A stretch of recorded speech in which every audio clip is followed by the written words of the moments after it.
अस्सलाम वालेकुम। आप देख रहे हैं राय हदायत टीवी और मैं हूं रज़ा मकसूद।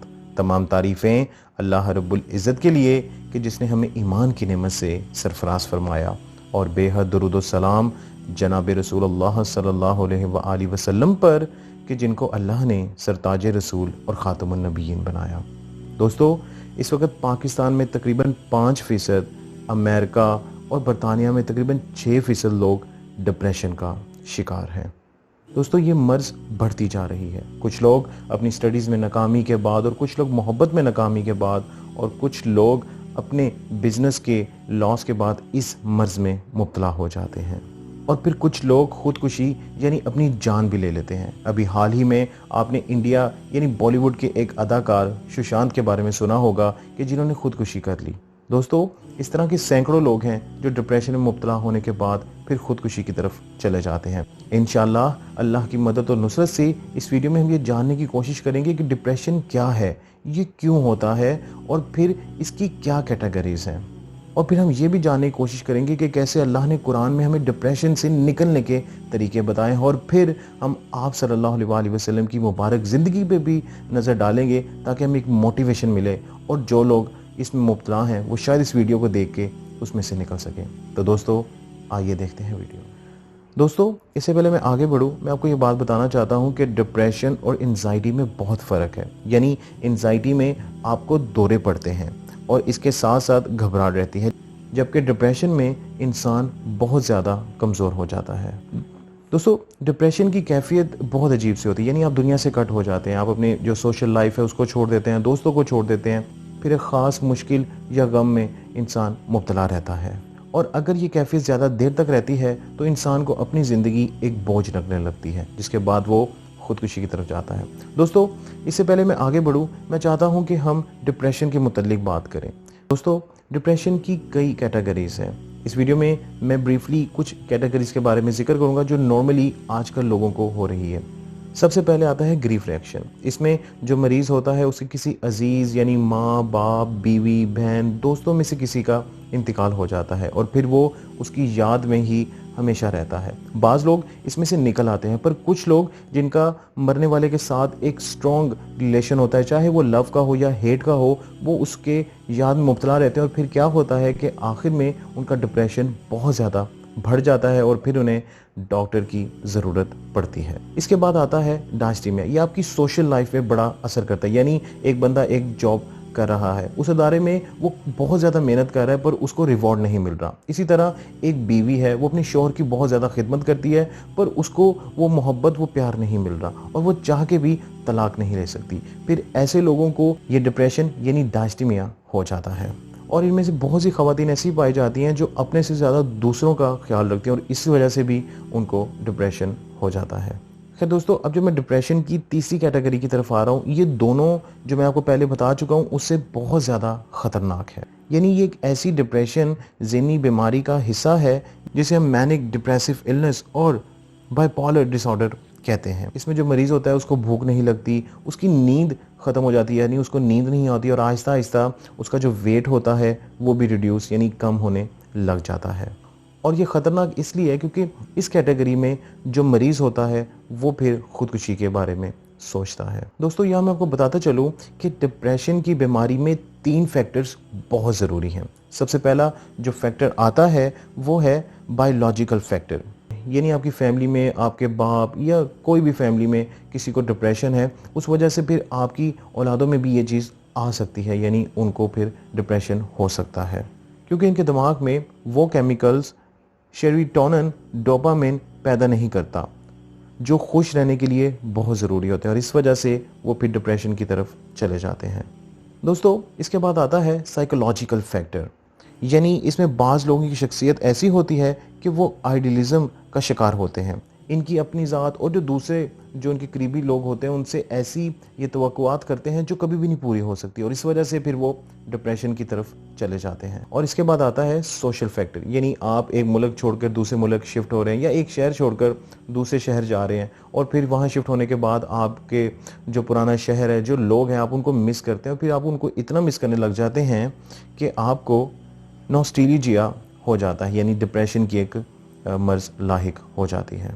کہ دوستو یہ میں نے آپ کو بریفلی تھوڑا سا ڈپریشن کے بارے میں بتایا، کیونکہ جیسے کہ میں نے پہلے بھی ویڈیو کے آغاز میں یہ بات کر دی تھی کہ آج کل ڈپریشن بہت زیادہ بڑھتا جا رہا ہے، یعنی چھوٹی چھوٹی ایج کے جو لڑکے ہیں ان میں ڈپریشن آ رہا ہے کہ مطلب ہم سٹڈی میں فیل ہو رہے ہیں، کوئی محبت کے اندر ناکام ہو رہا ہے، اور جیسے کہ میں نے پہلے عرض کی کہ کسی کو بزنس کے اندر لاس ہو گیا، اس کا ایک حل تو ڈاکٹر ہی ہے، یعنی آپ سائیکالوجسٹ کے پاس جائیں اور اس کو دکھائیں اور پھر وہ آپ کو دعا وغیرہ دے گا اور انشاءاللہ اللہ آپ کو صحت عطا کرے گا۔ پر دوستو اس کے ساتھ ایک بہت جو ضروری بات ہے وہ میں آپ کو بتا رہا ہوں، وہ یہ ہے کہ جس نے ہمیں پیدا کیا ہے، جس نے یہ کائنات بنائی ہے، جس نے ہماری ساری یہ جو مینٹالٹی، یہ جو دماغوں کی چیزیں ان کا راز جانتا ہے، وہ ہمیں اس بارے میں کیا کہتا ہے؟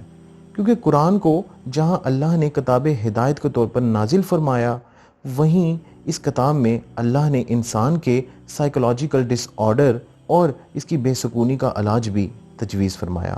قرآن میں غم اور خوف کی کیفیت سے نجات کے لیے اللہ تعالیٰ نے ہمیں بہت سی چیزیں بتائی ہیں۔ خود ماہر نفسیات، یہ جو نفسیات کا علم رکھتے ہیں، وہ بھی اس چیز کو مانتے ہیں کہ جب انسان اپنے خالق یعنی مالک، اپنے رب کی طرف لوٹتا ہے، اس کی عبادت کرتا ہے، تو آپ کو مینٹلی بہت سکون ملتا ہے اور آپ کا ڈپریشن ختم ہوتا ہے۔ کہ دوستو اب ہم یہاں اس طرف آتے ہیں کہ اللہ قرآن میں ہمیں کیسے بتاتا ہے کہ ہم اس ڈپریشن سے، اس مایوسی سے کیسے لڑیں۔ تو آئیے ہم اس کی طرف بڑھتے ہیں۔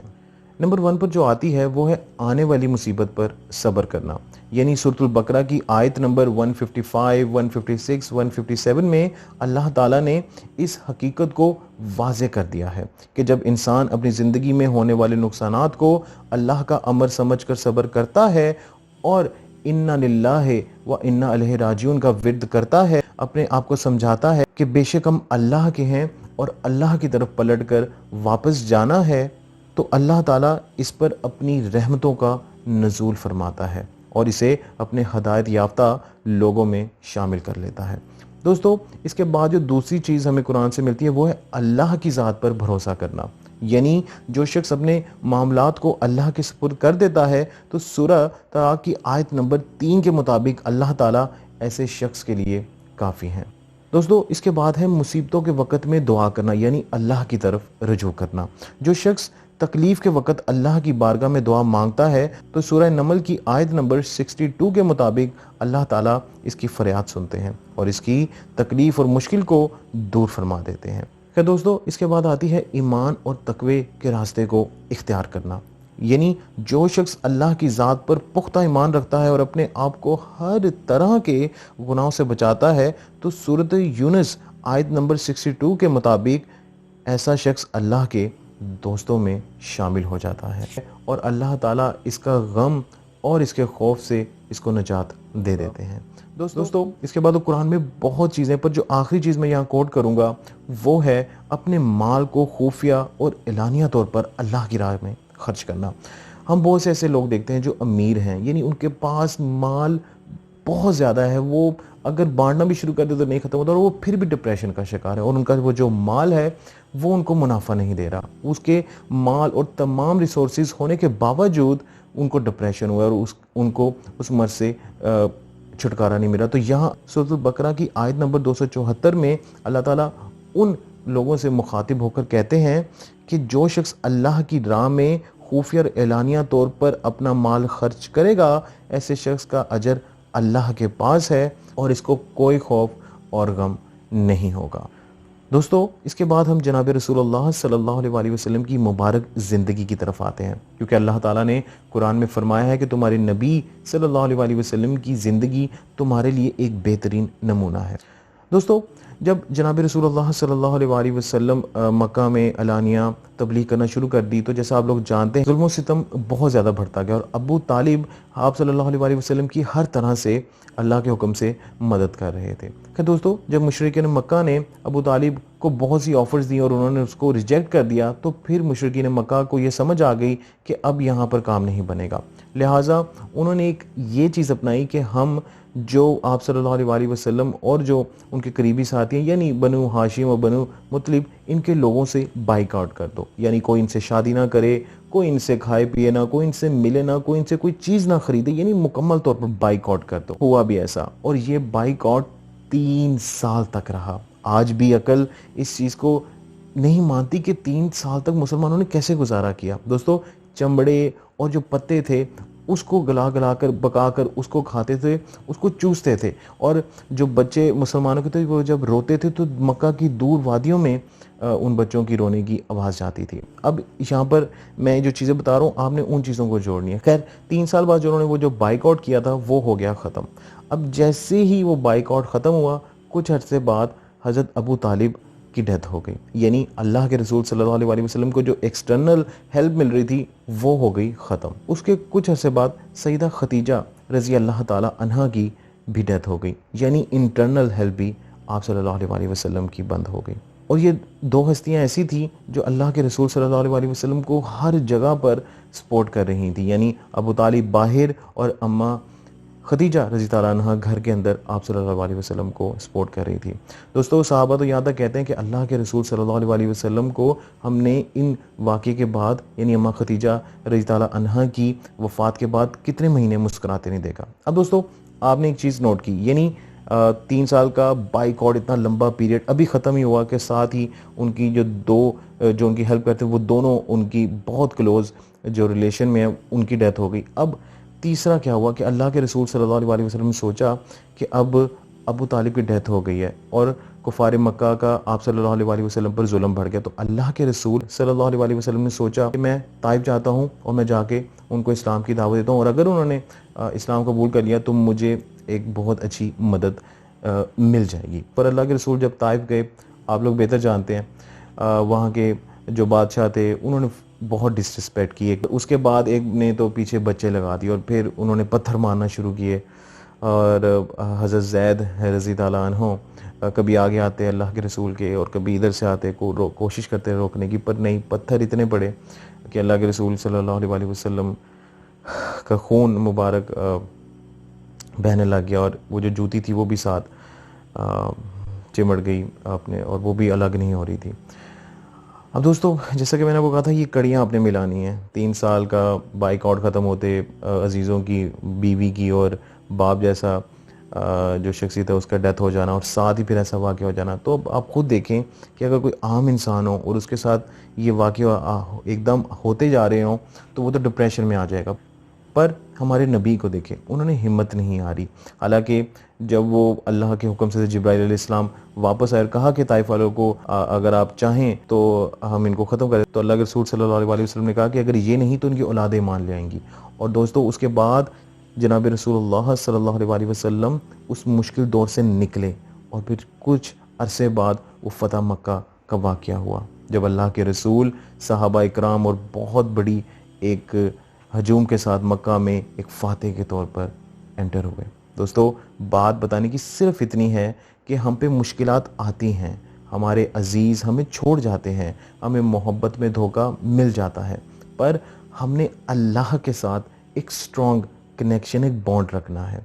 वो उसने हमें दुनिया में भेजा ही इसलिए है कि हम पर कुछ मुसीबत आए और फिर हम उसमें अल्लाह की तरफ चलें, ना कि अपनी तमाम चीज़ें सरेंडर करके कमरे में बैठ जाएं, रोने लग जाएं और फिर डिप्रेशन का शिकार हो जाएं।